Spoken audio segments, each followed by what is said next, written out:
Hello, everyone. I think we're pretty well to a point where everybody's at least had an opportunity to serve themselves and get some food. I thought if we could, we'd get started just a little bit and welcome everybody to the Missoula Chamber of Commerce, State of Missoula, and we thank you so much for attending today's luncheon, and really a fairly informal opportunity to have our city and county representatives share their perspectives about Missoula to all of the chamber members and a little bit about what they see in the future. Myself, I'm Mike Peisig. I'm the current president of the Chamber of Commerce. And to my immediate left, of course, is Mayor Mike Kadas. And to his left is County Commissioner Gene Kadas. And further all the way down to the far end there, for those of us that don't know, is Kim Luttrell, who is our CEO of the Missoula Chamber of Commerce. Also, in terms of just a couple of small details, if you would please, I'd really like you to check your cell phones, please, at this time. If you would, this is a cell phone. The button is in the upper right-hand corner normally to turn it off. If you would please, I would greatly appreciate it. Mike and I were just talking to try and figure out what we could charge you and what kind of a fund we could actually have it go to if it goes off. But I won't go that far. But just in case anybody's in doubt, that's a cell phone. And I'd like you to turn it off, please. Also, in terms of just a little bit, I thought I'd share with you some really technical questions we get asked at the Chamber office. Our staff every once in a while gets asked these questions, which you wonder what kind of questions come in all the time. And one of them in particular is, they found the M and they found the L, and if you haven't heard this before, they want to know where the other letters are that spell out Missoula. So, of course, we can never share with them because we've never been able to follow through with all of those letters. The other one is, I'd like to visit the Native American bird refuge called Ninny-Pippi. 9 pipes, believe it or not, those are the questions, and they try to actually pronounce it or enunciate it, thinking that they are, culturally more in tune, evidently. So that just might be something that you'd be a little surprised at what we hear at the Chamber. Each guest today is going to have about 20 minutes to speak. And within those 20 minutes, what we're going to do is have them be able to make their presentation and talk a little bit about what they perceive and direction of what they see. For example, Mayor Kadas, of course, with the city, and then Commissioner Gene Kadas with the county. And after that, then we'd like to open it up to any questions that you may have for both of them or each. And we will time those questions and answers as well, so that we'll try and get to as many people as we possibly can for questions and answers afterwards. We do have a couple of microphones because, as you can tell, with a pretty large room, it's difficult to hear the actual question. So we have Mary Lou Wilton. Mary Lou you'll be over here with a microphone. And Bill Sundberg, our new membership director, he'll be over on the other side here with another microphone. And so we would appreciate it if you just take a minute until the microphone comes to you so that you can ask the question. And certainly as we go along, we'll be sure to let you know how that will proceed, and we'll make sure we stay timely with this and get everybody out of here certainly by 1:30. Again, I really appreciate this attendance. It's a record turnout for us. I think it shows all of the interest that we have in our city, in our county, and the direction that we're going. And I do genuinely appreciate Mayor Kadas and Commissioner Gene Kadas being here. I think it's just so important that they share some information with us and take this time. And they volunteer to do this. So I want to make sure you're all as appreciative as we are, and I do appreciate that. With that, we'd like Mayor Mike Kadas to start. And with that, please, Mike Kadas.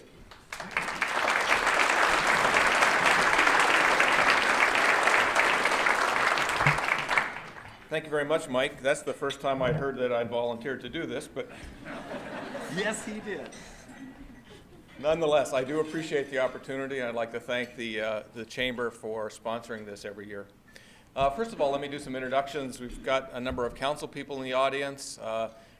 Council President Jack Reedy, Ed Childers, Lou Ann Crowley, Stacy Rye, Heidi Kendall, Bob Lovegrove, Don Nicholson, Jerry Ballas is over here.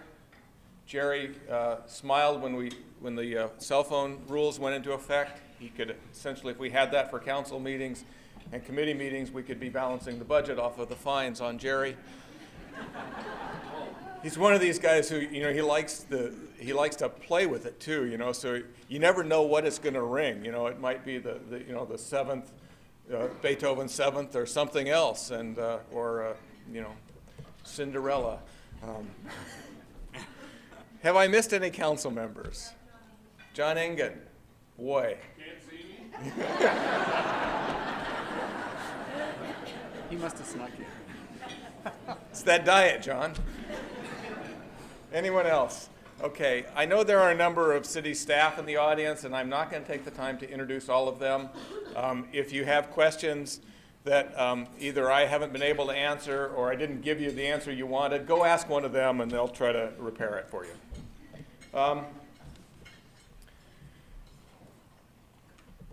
With respect to the L and the M, I often tell people who ask the same question that it was an early initiative on the part of our founders, and they just got tired with other things that they had to take care of as the city got bigger. And they started at L, M, but they just never got to O, P, and Q. So it didn't have to do with Missoula. It was kind of an educational thing with the alphabet. With respect to Missoula, with respect to the Holidays Inn microphone, okay, we tend to stir up quite a bit of dust at our council meetings.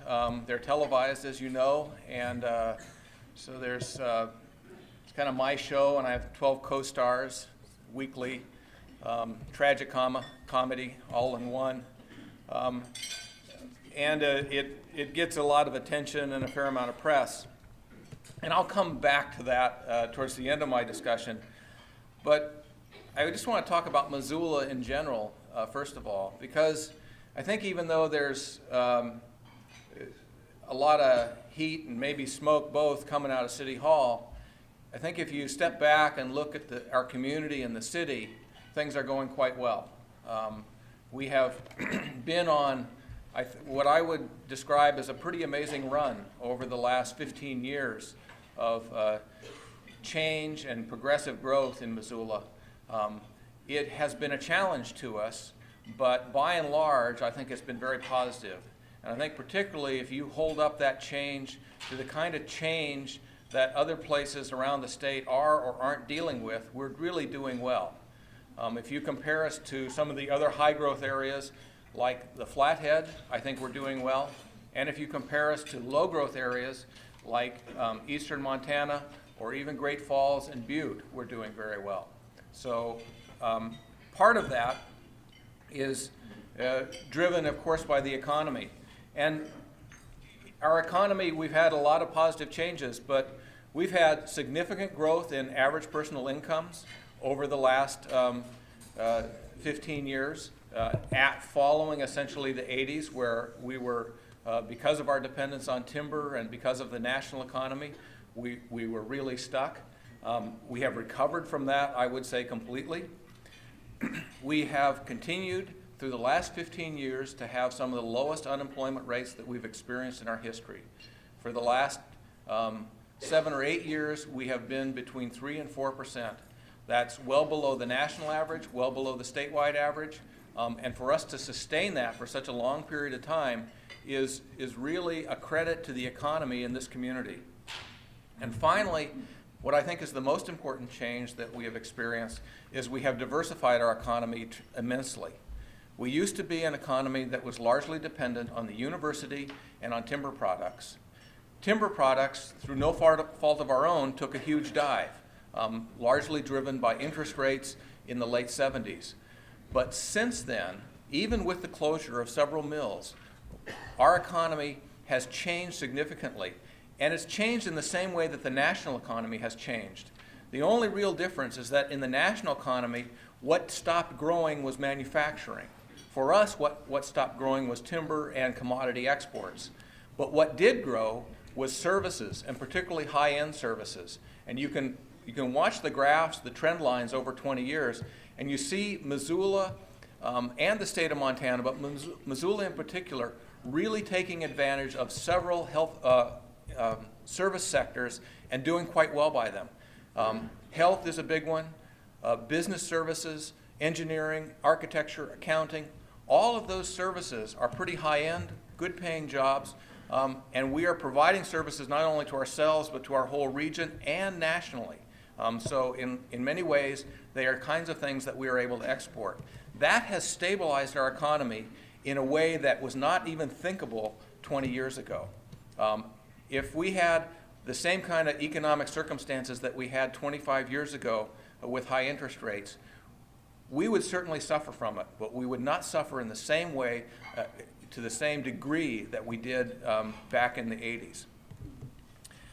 We've had a number of other things that I think are very positive that have happened over the course of the year here in Missoula that will add to our own convenience and happiness. A big one is the passage of the bond for the aquatics facilities. We determined that we needed to replace two very old swimming facilities. We were in the position where we were going to have to close down Playfair or Spartan Pool and McCormick Pool or replace them. And fortunately, the voters and our citizens supported us in replacing them. And I think over the course of the next 2 years, we will develop 2 new really high-class facilities, along with 4 new wading, zero-depth kind of water pools, like the old turtle ponds, the turtle wading pools that we have around town. We'll enhance those, and I think that the community will really see value in for those facilities for summer recreation, and one of our new pools will actually be indoor, so there will be some winter recreation. We finished a major investment in our wastewater treatment plant this year. We increased the capacity from 9 million gallons a day to 12 million gallons a day. That essentially gives us enough capacity for about 10 to 15 years of growth at the current rates that we're growing, which is pretty high. The other big important thing that we did with that facility is that we decreased our effluent, the nutrients in our effluent, phosphorus and nitrogen, by about 50%. So we made a major improvement to the quality of our river. Another improvement to the quality of our river will be the removal of the Milltown Dam. After 20 years of working on that issue, EPA and ARCO have finally come to the conclusion that it's time to remove that dam that's nearly a century old and open up that river, take care of the contaminated sediments. I think it is a huge change. There were many times when we thought we would be stuck with that facility and all of the liabilities that are hanging on to it right above our community forever. Due to a lot of work by a lot of people over the last 4 or 5 years, we were able to turn that around and essentially get a very positive result for Missoula. We will begin construction on Brooks South Russell intersection this year in March. And I know not everyone thinks that's a great idea, but we have been struggling with that project for probably about 15 years in one way or another, and particularly over the last 6 or 8 years. I believe that it will add a tremendous amount of benefit to that part of town, and it will create much better traffic flow, reduce air quality issues, and hopefully be a key to the revitalization and resurgence of the central part of what is now Missoula. Last spring, early summer, the City Council, after about 4 years of study, adopted impact fees. We implemented those fees this October and are collecting them. Growth has been the biggest issue that we struggle with. Impact fees are one of the ways that we have to deal with it. Our ability to keep up with capital investments in particular that are due to growth has been taxed.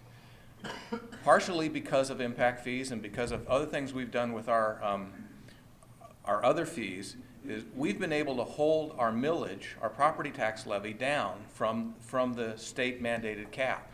And we're today over $500,000 below the state cap in our property taxing. That's because we have done other things, particularly things like impact fees.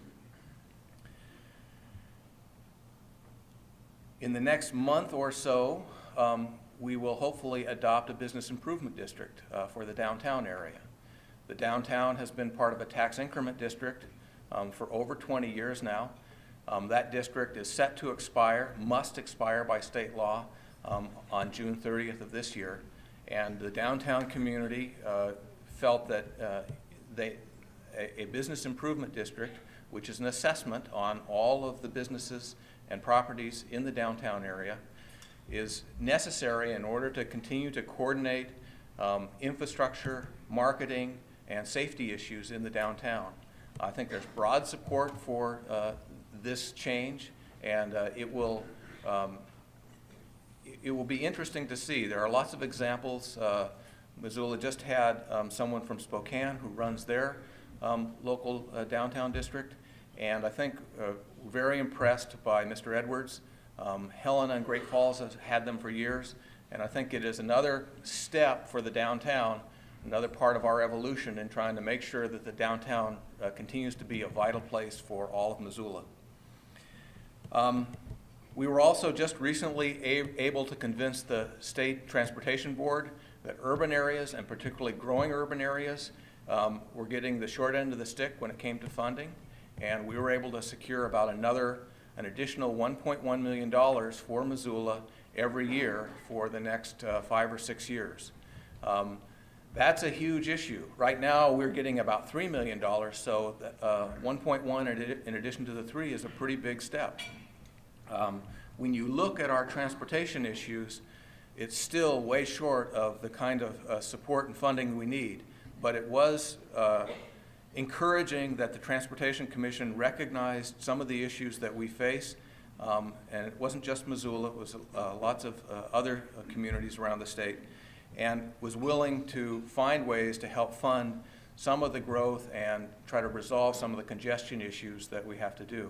Our transportation system is absolutely critical. One of the things that we're finding in terms of our economy is that we're changing in ways that make cities more important.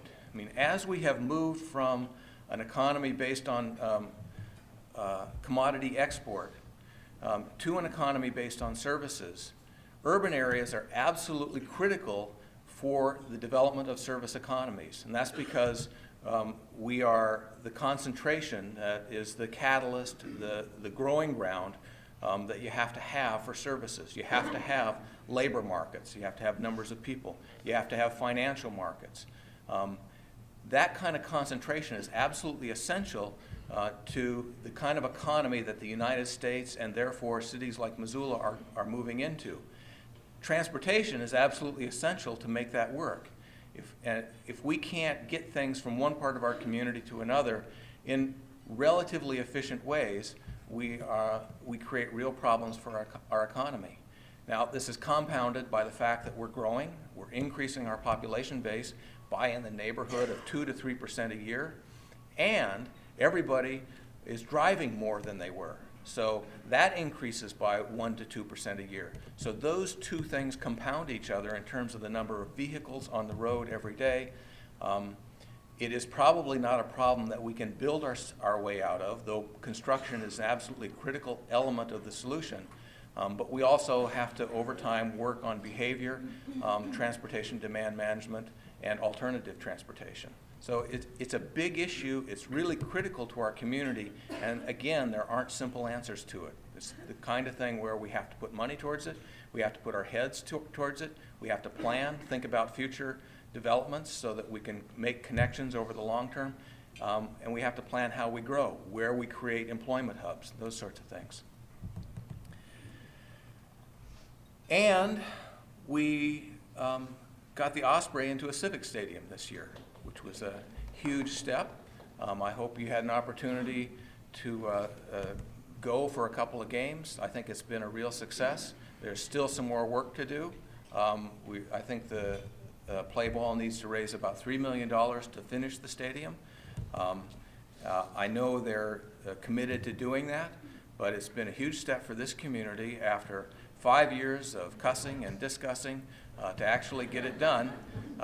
And again, it shows that Missoula, when we pull together in the same direction, we can actually get some good things done. And I think over the long term, it will prove to be a real advantage to the neighborhood as well. By and large, I think there's strong support across the community, but in the neighborhood as well. And hopefully we can use that, that new facility to leverage some new development down in the old Champion International Mill area and do some really positive kind of large-scale infill. So I said it, infill. That brings us to the challenges. First of all, let me just, how am I doing, Gary? What's the time frame here? 6 minutes. 6 minutes. Are you sure? Our population in the city was, in 1990, was about 43,000. In 2000 was 57,000, and this year is 65,000. That's about a 3% per year annual growth rate. Now, the problem, why that's misleading, is that from 90 to 2000, much of that growth was due to annexations. There were houses that were already in place that were annexed into the city. There was substantial growth, but a big chunk of the growth in the city itself was due to annexation. That is really not the case from the 2000 to 2005. Most of that growth, 3%, is actual new growth. And it happens, I mean, where it's greenfield, a lot of it is greenfields type growth, particularly on the south and the west part of town, and some of it is infill. But it is real new houses in the overall valley. And it seems to be sustaining itself. So that's there and is going to continue to be there. Over that same time period, median sales price in 1990 was about $65,000. In 2000, it was about $135,000 per dwelling unit. And today it is about $180,000 per dwelling unit. So from 90 to 2000, median sales price increased about 20% a year. From 2000 to 2005, about 25% a year. That is a huge problem. And we have to find ways to deal with it. We have been struggling with that. That's part of the whole larger growth equation. We're constrained in a number of ways when we look at growth. First of all, there's an overriding set of state, federal, and constitutional law that we have to work within. We have to work within the context of that law. Second of all, there's our economy. It's growing. It brings more people to this community. A part of that are our amenities. We have a large number of amenities, both natural and man-made, that people appreciate. We continue to be on everybody else's top 10 list of places in the country for small metro areas. Whether it is Inc.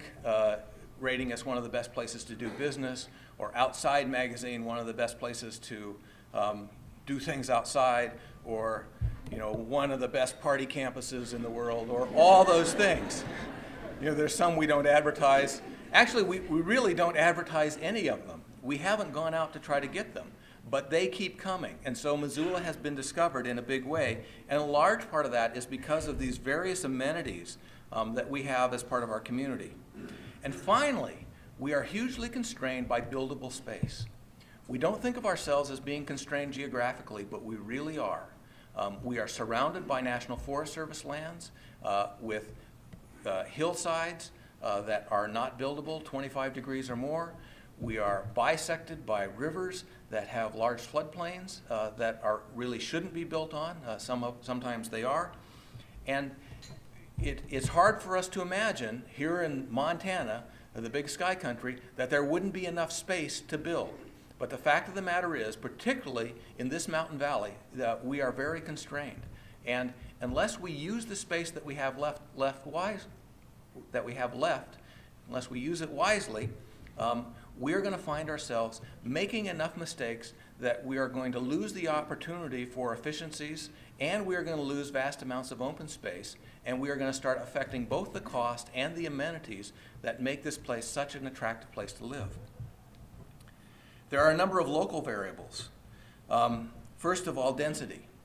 Now, the only thing that we can all agree on that we don't like is density and sprawl. Right? Currently, our city is about 25 square miles. About over 5 of those are open space, and we have about a little better than 40,000 households. So we average about 2 dwelling units per acre.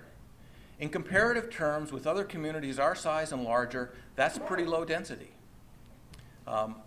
So one of the things that we will do over time, I believe, and that we have done over many years, is we have infilled. The question is, can we do it? Can we do that well? I don't think it's an all or nothing question, though I think that that's how it's been played out, particularly as a number of actions by the City Council over the last year. We are exposing ourselves to large legal liabilities as a consequence. I think there is another way to deal with this, and that is largely through the use of development standards. Essentially, when we have small lots that are less than the current zoning, we can allow construction, but we can restrain it in very particular ways, particularly with lot coverage ratios. There's other important kinds of infill on our large industrial sites, the Old Champion site, the Riverfront Triangle, and the Brook Street corridor. We need to take advantage of those and do large-scale infill in those places to try to meet new housing demand. And finally, we're going to continue to see greenfields development over and over again. That's where the most of the new growth is going to happen, is out particularly to the west. We have to do that well, and we have to develop an integrated, large grid arterial network in order to handle the transportation issues that come with that. If we're not able to do that, Gary, check your watch again. I don't think that's right.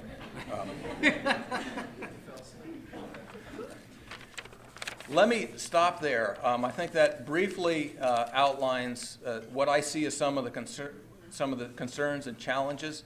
I know you'll have questions about that and maybe even some comments of your own, which I welcome. We have many opportunities as a community. We have handled opportunities, I think, well in the past. We also have threats, and we need to be aware of them. We need to be cognizant of the big picture in our community so that we're looking as a community, at the whole boundary, rather than just looking across our own fence or at our own neighborhood. We're all interconnected in ways that we have to find ways that we can all make this work together. If we aren't able to deal with the cost issues on housing, that in itself will irreparably change the character of our community. We hear a lot about not changing the character of neighborhoods, but when we increase through our own actions and through the actions of the economy, housing prices to $100,000, $200,000, $300,000 median sales price, the character of the community, who can afford to live here, is going to change dramatically, and I think in very negative ways. Thank you very much.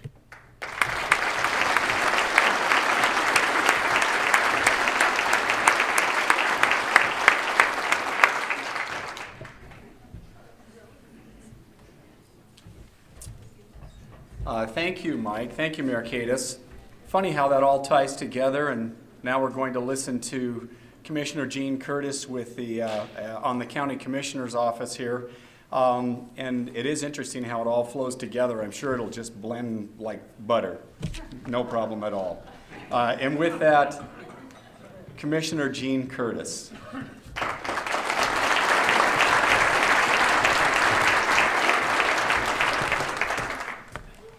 Seeing if our technical person can get the machine working.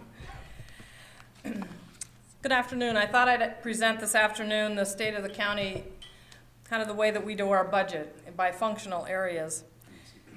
For those of you that have never had the opportunity to read the county budget, you might not think of things this way, but it works well for us to do our planning.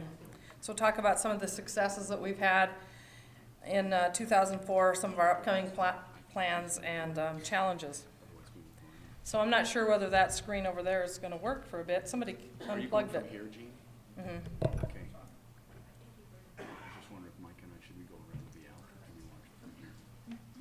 Whichever you'd like. So I don't know if that one's going to work. Turn it on to the slideshow. Right. It might go too fast for me. I think you should be able to move it.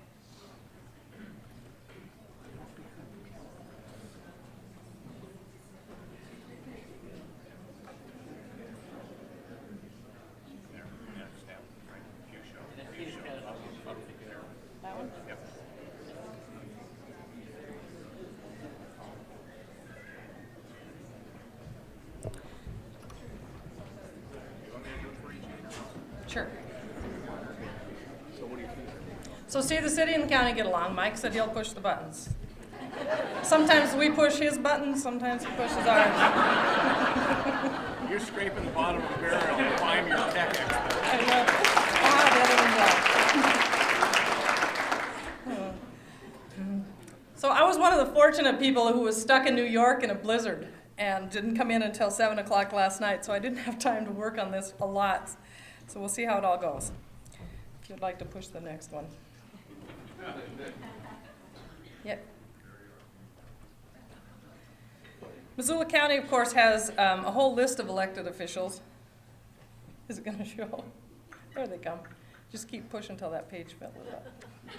Because I only knew how to do one slide in kind of thing. So we have, of course, the commissioners. The other two commissioners are here today, Barbara Evans and Bill Carey.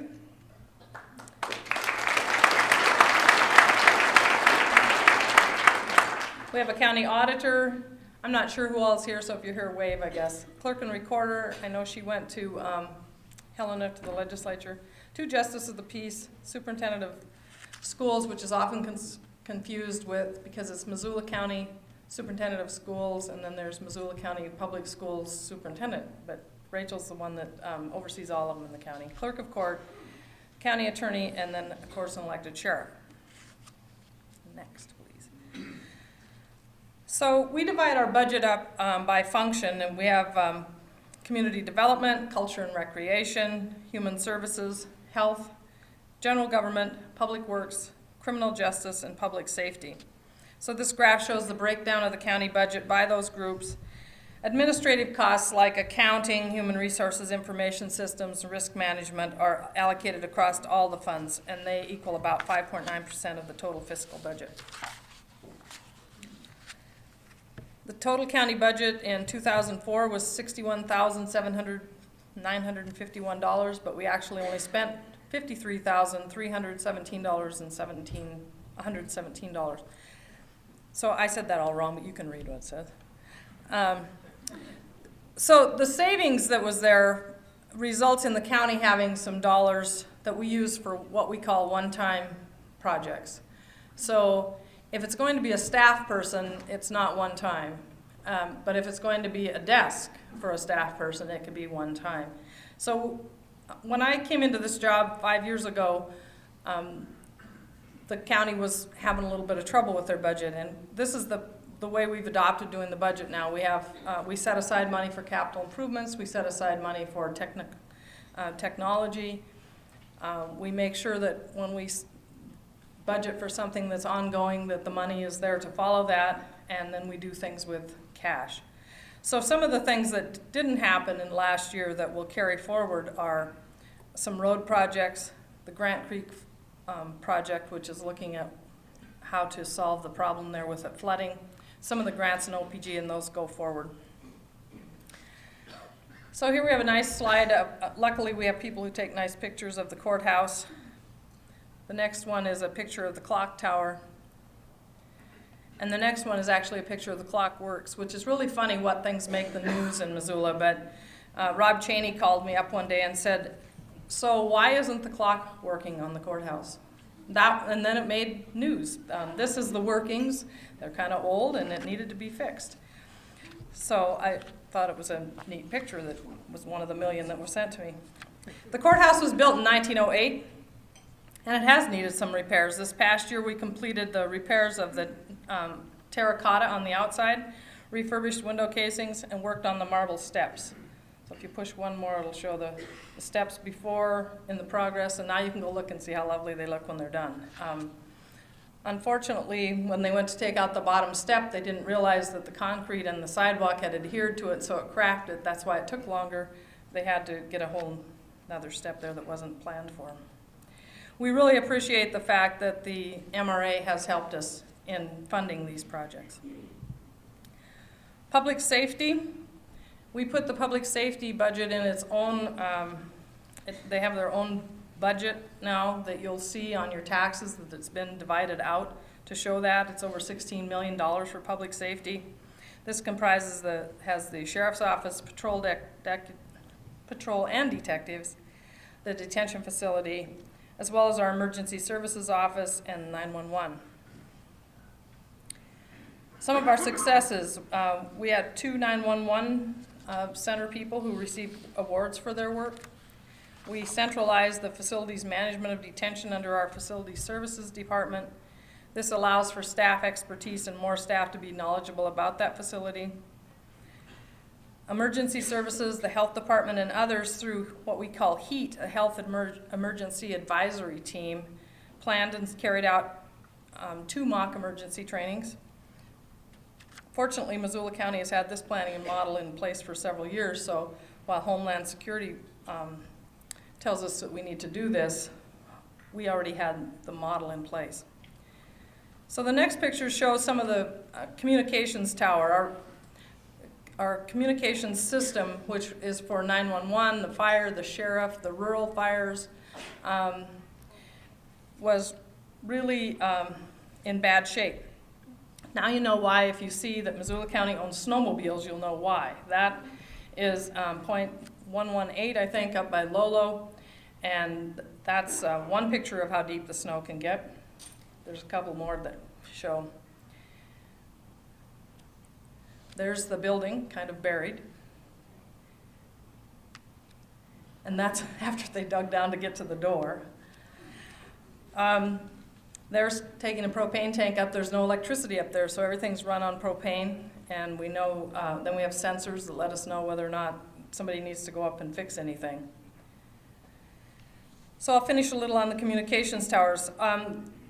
Fortunately, when whoever was in charge 20 years ago purchased, Barbara was one of the ones in charge then, bought top-of-the-line equipment, so it lasted a long time, but it really was starting to not serve us well. So with a financing package that includes county funds that were set aside over several years, quarter money, which if you look on your phone bill, you have that 25 cent, we call it quarter money, that helps to fund 911. Homeland Security grants, we completed that system and it came in under budget and works very well and allowed us to even give some of our rural fire departments some extra radios and things. Upcoming plans, we've budgeted $35,000 to rewire the DIACS panel in the detention facility. It's the security system. I don't know if any of you have had the opportunity to tour our state-of-the-art detention center, but we have a great security system there. We'll be adding those same security controls to our entry system at the courthouse this year.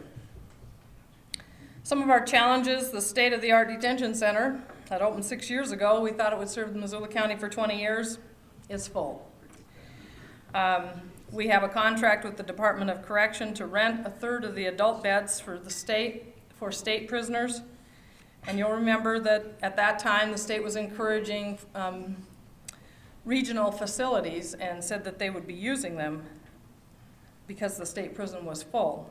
Unfortunately, as we continue to grow, so does the demand for detention cells, and we could fill the whole thing with just county prisoners.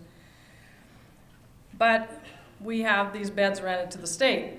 Unfortunately, again, their per diem rate that they pay doesn't cover the costs. So one of our legislative priorities this year is to establish a formula, there's already one established, but to get it into the codes that covers what per diem means in Montana so that local taxpayers aren't subsidizing state prisoners. We've also identified the need for a public safety building to house the sheriff, our emergency management department, and 911. We're in preliminary conversations with the city about whether we want to do this jointly because they need more space for their police department too. We plan to use sale dollars from the development park, the land sale dollars. As you know, the taxes must go back into a tax increment district, but the land sale dollars can be used for other purposes. So we'll be looking at that in the next couple years. We do have land out by the detention center for it to go. Criminal justice. Unfortunately, this is one of the areas of service that continues to grow as population grows, and it's really a complicated group if you think about it. The city, the county, the state, and federal government all play a part, as well as private organizations, because we have arrest, detention, court appearances, trials, sentencing, parole, community service, pre-release, monitoring, and more. We've installed a new video arraignment system that works much better than the old one we have. So this allows the judges to be able to see the prisoners in the detention center, and we don't have to transport them for them to say, I plead guilty or not guilty, and those kinds of simple things, not for a trial. Transporting prisoners to court appearances is costly, time-consuming, and offers a chance for escape. So this video arraignment is very helpful. The municipal judge and both of our justices of the peace use it regularly. We now have some of the district court judges who are beginning to use it. Judges often like to look somebody right in the eye when they say, did you do this or not, or are you guilty or not? So they are a little bit hesitant in some cases to use it. We hope other jurisdictions across the state will also join in this type of system, because we often haul somebody from Missoula to Deer Lodge or Warm Springs or somewhere to make some kind of appearance, and then we have to haul them back. So it would save a lot of time, money, and effort. I think I have a picture that shows that we painted the exterior of the youth court building and the public defender buildings last year, and that was a lot of work, but they look really nice now. The county is responsible to provide space for those facilities, as well as district court. Next is public works. One thing under public works is the development park, and that our park continues to grow. We're selling property. We're reaching the point at which we'll be forming a landowners association with the folks who are out there. As you know, we've made the headlines a few times. We had to compete with the city a little bit for headlines this past year about being choosy about what's going to happen on the lots as they develop. I think in the end it's all worked out, and the result is a really nice park that has a mixed use that complement each other. The trails and parks that are within there make it look like no other development park in Missoula, or in Montana actually. And we were real proud to showcase that park to commissioners from around the state in September. We're now working with the Missoula Convention and Visitors Bureau to plan to look at whether or not they'll be able to use the historic Lalonde Ranch, which is right there as you come off the airport exit, the old ranch buildings, for their home base, and what that could look like and how we could fund that, which we think could be a nice complement to the park. We did complete the Mullen Sewer backbone for less than $1,000 per dwelling unit. Elmar, New Meadows, and Golden West neighborhoods are connected to that system now. Tomorrow the commission will be holding 2 hearings on whether or not to create 2 more RSIDs to connect the Mullen Trail subdivision and the Country Crest subdivision. Those 4 subdivisions are the ones that led us to go forth with that project in the beginning because of some problems in the past. We also completed the expansion of the water treatment plant in Lolo. That system is now much more efficient and also has more capacity. I think I have some pictures of the Van Buren Street footbridge.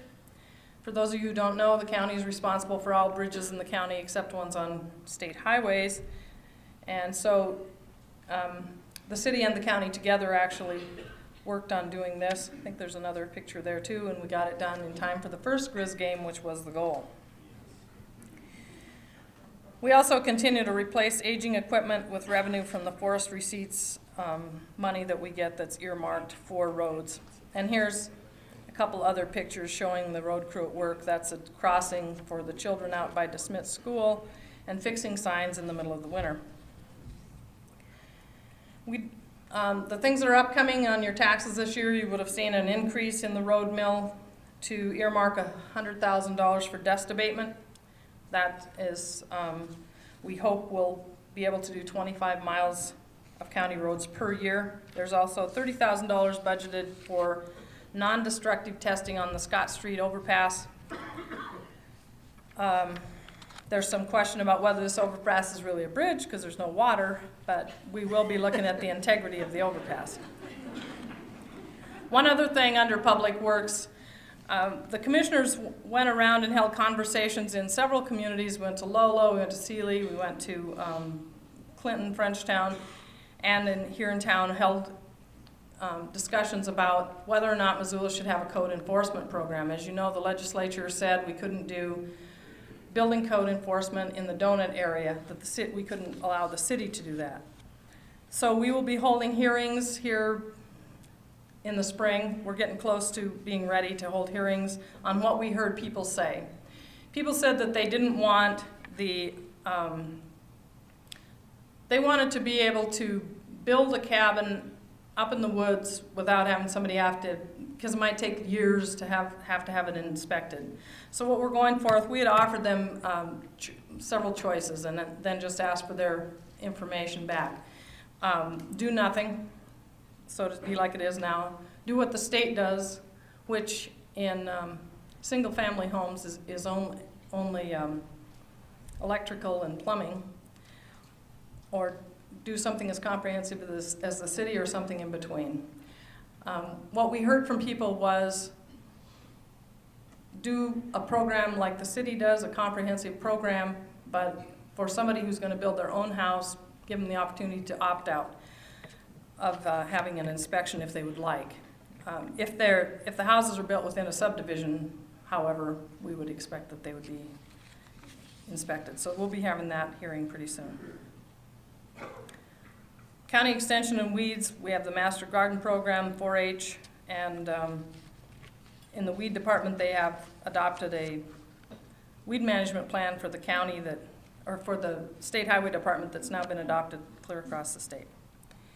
Okay, I think I'll move on to the next, general government, which you can see is over $10,000, $10 million, yeah, just a few zeros. As you know, the fourth floor of the annex used to house the jail, and so I have a couple pictures here that show what the jail looked like when we demolished it. If you could go next. Obviously, it's not the work crew, it's Bill and I and Ann Mary and Patty went up there one day with the cute hard hats. So we tore it right down to the walls. That took a lot of work. That was a very well-built jail. And the next picture shows what it looks like now with the county attorney's space and IS being there. I'll just throw in a couple more things about general government. Elections, we did purchase electronic voting equipment. I'm sure all of you voted this last election. We've used it 3 times now for the school election, the primary, and the general. And it went without a hitch, and it makes it a lot easier for us to do our canvassing of votes. We also put another hybrid car in the motor pool, so we have a couple now. Upcoming, we're going to be constructing an ADA accessible passage from the old courthouse to the new annex. Right now, people have to go outside. We'll also be moving some other offices around in the building. Health Department. This is a picture of the flu clinic that was held at the Big Sky High School. Missoula County, City County Health Department and the Community Medical Center worked together on that. Dozens of private and public agencies helped by sending staff. There were 175 workers that day, and the citizens were as pleasant and patient as they appear in this picture. And that's from Ellen's quote. And Michael Gallagher of the Missoulian took that picture.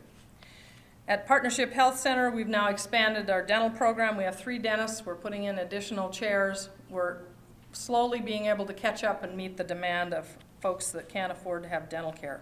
Also, as you remember, they had some problems with their finances.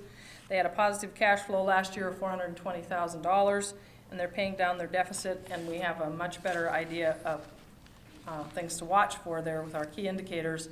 There's also the Miles for Healthy Smiles program that will take mobile dental clinic out to our outlying schools. And we'd like to thank Holy Spirit Parish that's kind of adopted PHC and provides many volunteers each week. There's a new animal control building the city and county also partnered on out on Butler Creek Road, which is a great improvement for the animals and the staff. Human services. Every year on your taxes, you'll see several things. One's mental health, one's child care, of course aging, and then the poor fund. And those are used just to provide important services in the community. Mental health is not viewed as part of the comprehensive health care by most, but if we can keep people on their medication and have case managers, they don't end up in the detention center, which is not the right place for them. Quality child care, of course, is essential for parents who work. Our aging community continues to grow, and if we provide services such as Meals on Wheels and senior companions, we can keep them in their home, which is better for them and for us. The poor fund dollars also help with basic needs for lots of people. Culture and recreation. The library was remodeled this year. Yes, go ahead. So there's 2 pictures of the library. If you haven't gone down, you should go check it out. It's very nice. It has some new spaces, and also it's handicap accessible. The fair is also looking at whether or not it's feasible to have a multi-purpose facility out there. And I think there's a picture of the ice rink as we've expanded it out there. We also facilitated finding a location for the Veterans Cemetery this year. Community development, how many minutes I got? -2? Well, you're about there. Okay. Community development is land use aspects of the Office of Planning and Grants, as well as some specific transportation grants. As you know, the county notified the city that we were planning to dissolve the interlocal agreement last fall. And it's not because we don't like the city or because we don't like OPG, but the last 2 legislative sessions have really limited. Now, I watched the mayor do this rebut thing, so I'll practice it. Limited our ability to use the comp plan, which we now call our growth policy, in doing land use decisions. So we really need some new tools. We also, I think I have one map there that probably is of interest to people. And that'll take a minute to load, because it's a map of the planning regions of Missoula County. As you know, Missoula County is about the size of Delaware. That center purple area is where most of the planning has happened in the last several years, and yet we see subdivisions in Clinton and in Frenchtown and in Lolo that are large subdivisions. Most of the subdivisions we see are large. They're much larger than the cities because of the available space, has a lot more natural resources to protect, are usually further from services. The biggest complaint we hear is, what are you going to do with all these cars as they load onto the existing roads? So it's a challenge for us, and we just want to look at how we can best serve the rural community as well as the urban community, and what is the best way to do it. If you want to push one more picture. Oh, this is a great picture of the East Missoula Sewer Project. You know what kind of rocks you find in Missoula. So there's one more. Apparently there's another one. There. I've only touched the tip of the iceberg, so I'd be glad to take questions.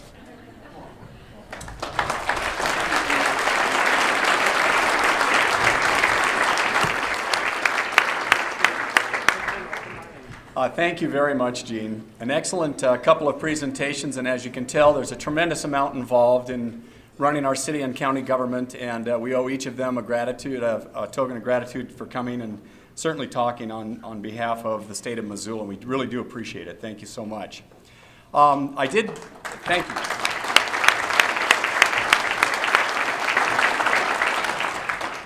I did want to open it up to questions, and we'll see if we can get some answers right along with it, which would be fun. Our Community Affairs Chairperson is Gary Bakke, and Gary has taken over interim for our Community Affairs Director, and for Vicki Judd, who has been ill and fortunately is here today, and we really am happy that you are here today, Vicki. That's wonderful to see you.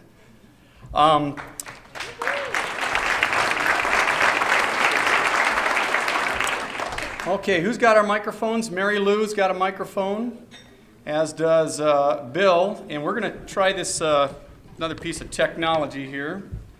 I'm thinking that if we could sit here and just be able to hand this back and forth, that'd be kind of nice.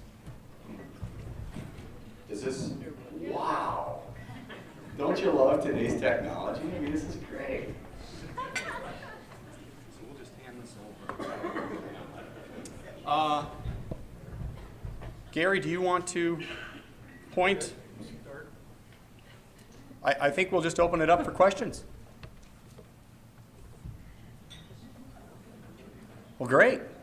Mike and Gene can hit the dusty trail. I guess I'll go ahead and do the first Thank you. question. I know Mayor Kadas has mentioned about impact fees, and I was wondering, besides the financial effect that the city has seen from it, what is your understanding in terms of its effect on the growth and development and construction around Missoula? Thank you for the question. First of all, let me backtrack and correct a pretty serious error that I made in my speech. I'll have a stern talking with my speechwriter when we get done here. But I think I said that over the previous decade, housing prices had increased at 20% a year, and over the first part of this decade has been 25% a year. And that's actually it averages out about 7% a year over the whole 15-year period. So those numbers were way off. They sounded good coming out, but I thought about it, yeah, something's wrong here. So as soon as I get back to the office, I'll have it out with the guy who wrote this. With respect to impact fees, I think our impact fees, we've had in place a sewer development fee for probably about 5 years now, about $1,400. Then last year we added fees for fire, police, community services, and parks. And those fees range from, I think, around $700 or $800 on the low end, depending on the size of the house, up to I don't know, $1,200 or so. So consider that in relation to the percentage increases that we've been seeing in housing prices. I don't have a sense that they've had really any effect on the rate of growth, that we're still experiencing pretty strong growth.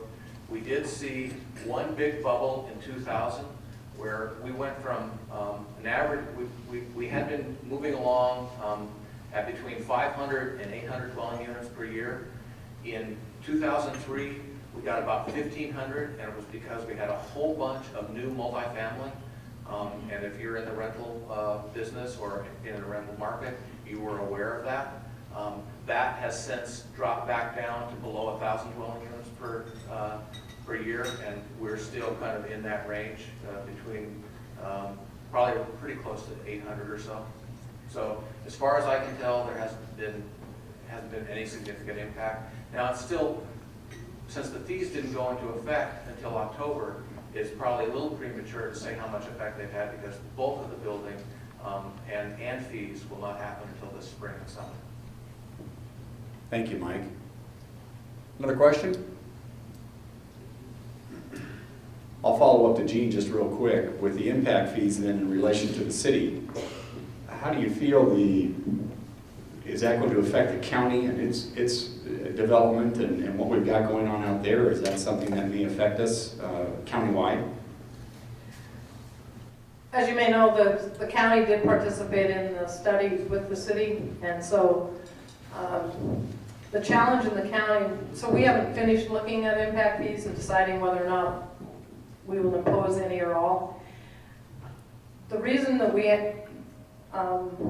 didn't go forward until this point is we need something to trigger when the impact fees would be paid. Most of the time in the county it's not zoned, so if and when we decide that we want impact fees, it can now be triggered once we have building codes. We didn't want to charge people an impact fee until the point that they build. Like I said, we haven't finished the discussion, we haven't made a decision to go forward. We haven't really seen any impact from the city because it just happened in October, but we do see more of an impact on subdivisions just because of the land and because of the discussion going on in the city on infill. Sure. Thank you. Any other questions? Yes. Rex, go right ahead. Mr. Mayor, would you care to comment on the consortium of Montana cities attempt to purchase Northwestern Energy?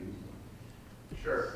I think as many people know, we met with the Unsecured Creditors Committee, which is kind of the key committee in the bankruptcy process, last summer. They were very direct and told us to go away and not bother them at that point in time because they had this bankruptcy figured out and were going to carry it through to its conclusion, and they didn't want anybody messing with it. They did tell us that when we get done, we'll be interested in talking with you. And by done, when we get out of bankruptcy, we'll be interested in visiting about selling the company. That makes sense. The people who own this company, I mean, what happened in the bankruptcy is the unsecured creditors became the owners. And the unsecured creditors were essentially, by and large, groups of very sophisticated investment companies who buy debt that is in danger and get themselves into a lead position in a bankruptcy process so that they can run the bankruptcy. That's their business. That's what they do. They don't necessarily run utilities. They like to find bankrupt companies, become the controlling partner in the bankruptcy, and then sell it. So we have been working to put together a bid. I would expect in the relatively near future that we will approach the board of directors, and we'll see where it goes from there. I really, we're taking them at their word that they would be interested in selling it. I do believe that kind of given their track record and the type of business they are in, that's what they'll want to do. Our challenge is, can we provide them a good enough price without raising rates for the transmission and distribution system? And that's kind of the constraint we've placed on ourselves, is that we won't raise rates on transmission and distribution. Now, the supply is a whole different question. Whoever owns and operates the company has to deal with these default supply issues, and therefore has to go into the market to purchase either electricity or natural gas. And that part won't change. Thank you, Mike. I think we have a question right here. I couldn't read the graph, so I missed any information about how the international airport's doing. Gene? I think the airport's doing okay. The commission has looked at what steps we might need to take to make sure that doesn't happen again. We haven't made any final decisions, but it's likely that we will ask that their money goes through the county treasury like we do with Larchmont Golf Course, and some things like that. Fortunately, the airport isn't missing very much money, but they do need some new direction. Thank you, Gene. I have a question. Yes, sir. I'm just curious, what's the plan for Reserve Street going forward? We adopted an update to the transportation plan last fall, as we're required to do. There are a number of Reserve Street projects in there. One is a study of kind of comings and goings and analysis of where the traffic is coming from. There's also trying to put in a new northbound left-hand turn lane at Mullen and Reserve, from Reserve onto Mullen. There's one lane there. We need to do two. The problem with that is that it's either a $4 or $5 million cost because we're constrained as far as right-of-way, just to add an additional lane. So we would have to do some condemnation in addition to a major construction project. The other problem with that is that even with the enhanced money that we've just received from the State Department of Transportation, our funds to do projects is pretty limited. The main project that we've been working on for the past couple of years is the Russell Street corridor, essentially rebuilding Russell from Broadway to Mount, and then also rebuilding 3rd from Reserve to Russell. That project is expected, the city will be considering the EIS for that later, towards the end of this year. The expected cost for that project is over $40 million. And so we have $3 million a year in that neighborhood to pay for something like that. It takes us several years. If we devote all of those funds to one project, we're really hampered. We'll break that project up into a number of pieces and try to do the most critical parts of it first. The bridge will be the first thing. We'll actually get, I think, about $6 million of additional money from the state to do that. The Reserve and Mullen Street project is I think a pretty high priority, but I think you're probably at least 5 years, if not more, out before we're actually able to get to that, just given the other projects that we have and the costs that are involved. Linda? Thank you, Mike. On behalf of the downtown community, I want to thank both of you and the fellow county commissioners and city council folks for supporting the Business Improvement District. I would like you, Mayor Kadas, to share with this group what will happen with the sunset of Urban Renewal District 1 and what that means for other programs in the city. Okay, as most of you are aware, the downtown has been in a tax increment district since I think about 1978. And what that means is that what the taxes were by parcel in 1978 was the base. And then as value was added to those parcels, that difference between what the taxes were and what the taxes are, say 10 years later or today, went into the tax increment district. And then the tax increment district, through the Missoula Redevelopment Board, would invest those funds back into the district for private facilities, helping with fire and upgrades of all kinds, facade, economic development, and for public facilities. That's largely how we rebuilt Kadas Park, a number of sidewalk areas, filling in vaults in the downtown. So a lot of this created a very powerful and strong revenue stream to do investment within the downtown area, both private and public. By state law, that has to expire. We have a balance that we have to, that if it is not obligated by June 30th of this year, then will be returned to the various taxing jurisdictions, the schools, the county, the city, and the state. We have a number of projects that we're working on to finish that out. Some of the big ones are, you're probably familiar with the Riverfront Triangle, the area bounded by Orange Street, Broadway, and the river. That used to be it's owned by, a big chunk of it's owned by the city, another big chunk is owned by St. Patrick's Hospital. Used to be a garbage dump as well. So we're going to remove the garbage from that area and get that to potential of being a building site. We've also kind of set it aside. There's a group in Missoula that's working to do the fundraising to put a new concert facility at that location. I think they have either 2 or 3 years in order to kind of come up with the funding to make that happen. We want to get the site so that it's buildable, and then they'll have to raise the money to actually build the facility. There's a street enhancement project that we're looking at on the north end of Higgins, changing the parking structure, a number of things, and bigger sidewalks to allow more businesses to, particularly restaurants, to kind of carry out into the sidewalk with serving meals and that sort of thing. I suspect Ellen is here. Where are you, Ellen?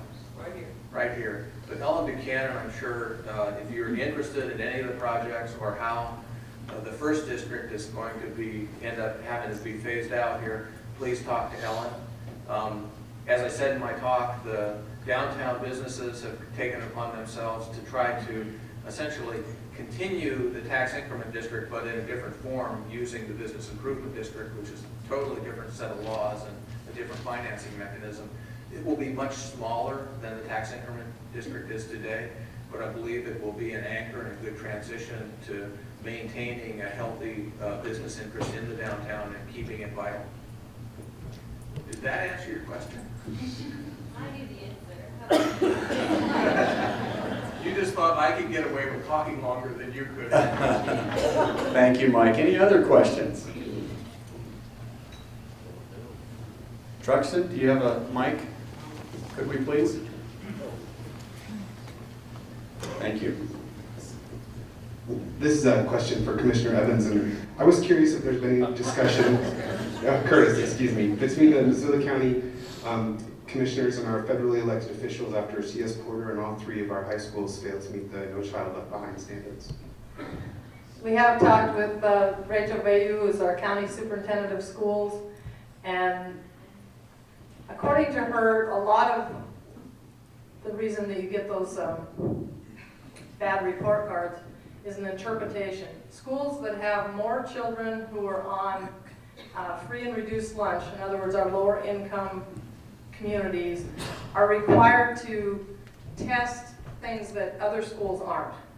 So if you ever want a really interesting conversation, Rachel's the one to talk to. She understands it, and she can also communicate it in a way that's understandable when you don't understand the law. So I don't think that we have anything seriously to be worried about. One of the things No Child Left Behind does is requires schools, it doesn't work real well in Montana, but for example, a school in Outlook, Montana, if they have a high school, would have to have a teacher that had an endorsement in all the different histories to teach. Well, that's not real likely out there.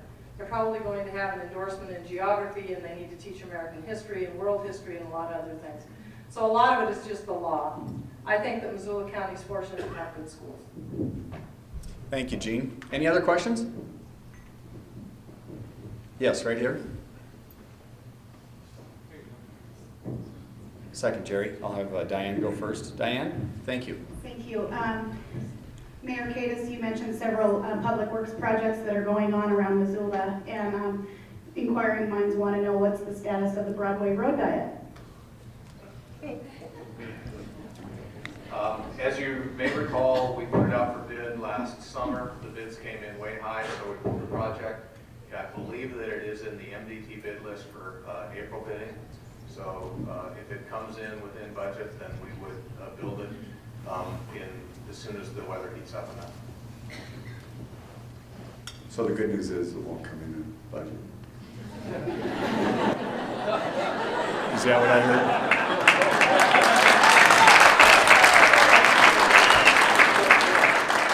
That's what I kind of heard, but maybe it was just me. Jerry? Well, let me add something. Okay.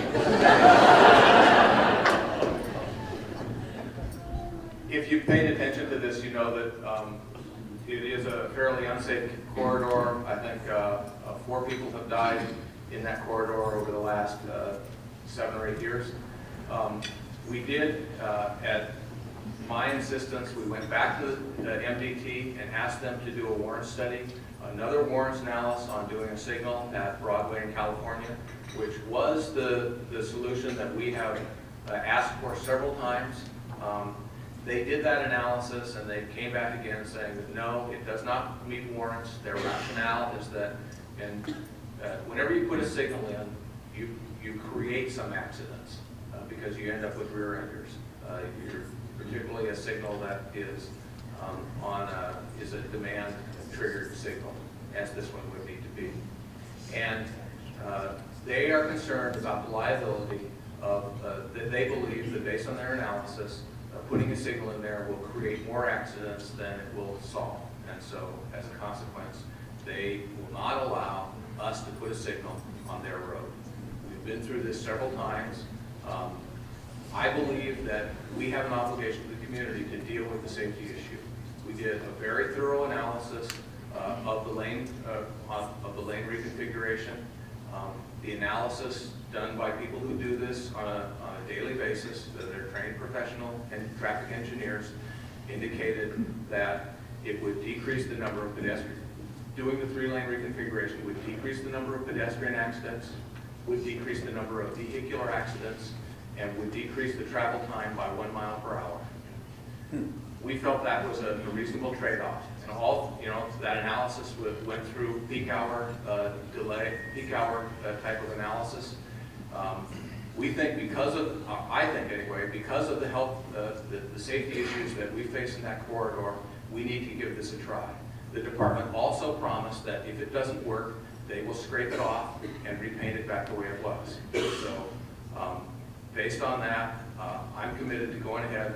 Let's give this a try. Let's see how it works. We do need to deal with the safety issue. We just can't continue to run over people at high speeds in this corridor. Thank you, Mike. Good explanation. Jerry, question? Mike, can I ask you a question maybe you could share with the community here? With URD1 sunsetting, there will be a tax boost to the various taxing industry entities. Could you give us some idea of the amount of that tax boost to the city and the other industry, and how it might impact your proposed budgets for next year? Okay, there will not be a tax increase to any taxpayers. You will continue to pay the same. What will happen is that the money that has been going into the tax increment district will now go back to the taxing entities. For the city, that means we'll have, how much is it, Brent? Okay, around $450,000 of additional revenue that we haven't had. For the county, it's probably 300, 350. For the school, it's even more. So that will be revenue that we haven't had. What we will, the issues then will, how will we deal with that? We haven't done the budget yet. What I suspect will happen over the long term is that we are committed to building at least one new fire station in the south part of town. It costs us $700,000 to $800,000 a year to staff a fire station, because you've got to have 3 firefighters in that station 24 hours a day. So I suspect most of that new revenue to the city will end up in the next couple of years going to staffing that fire station. We also have to build the fire station. We're in the process of putting together the capital improvement plan to build that station, to refurbish a couple of other stations, and we're looking at a public safety facility for primarily for our police department and courts. So that would be something that we put on the ballot as a bond issue. We're hoping to have that whole package prepared so that it could be on the ballot this November. I don't know, that would be really pressing it to kind of get all that architectural work done by then. So we'll just have to see. But there is, I mean, it's a timely thing that the tax increment district is disappearing at this point in time, that we can actually use it to staff this fire station. If we didn't have that, then I think we really have a difficult challenge in coming up with the revenues to pay for all those firefighters. Thank you, Mike. We'll have one more question and we'll end it here, if I may. So go right ahead, sir.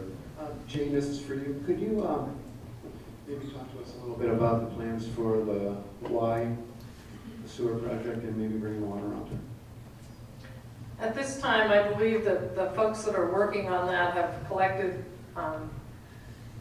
enough signatures from the folks within the proposed Y sewer, and they have dropped water out of it. They were hoping to take water and sewer, but the water part was really expensive. They haven't brought it to us for, we've seen the property description, but it hasn't come to us to have a decision about whether or not to form an RSID. In the beginning, it was very reliant upon a huge piece of federal money that we told them we didn't think was feasible. So the boundaries that have been drawn in their mind, there's at least one landowner that doesn't believe his property should be within those boundaries. So there'll be some continued discussion, but there's a need for economic development reasons to have sewer in that area. Then it would connect, of course, to the city. Yes, it would. Thanks, Jean. Well, I want to thank everyone again for attending, and I want to thank in particular our Missoula Chamber staff, the Holiday Inn, and Jern Bernthal and his staff, and taking care of us here at the Holiday Inn. Thank you so much. Thanks again to Mayor Mike Kadas and the County Commissioner, Jean Curtis.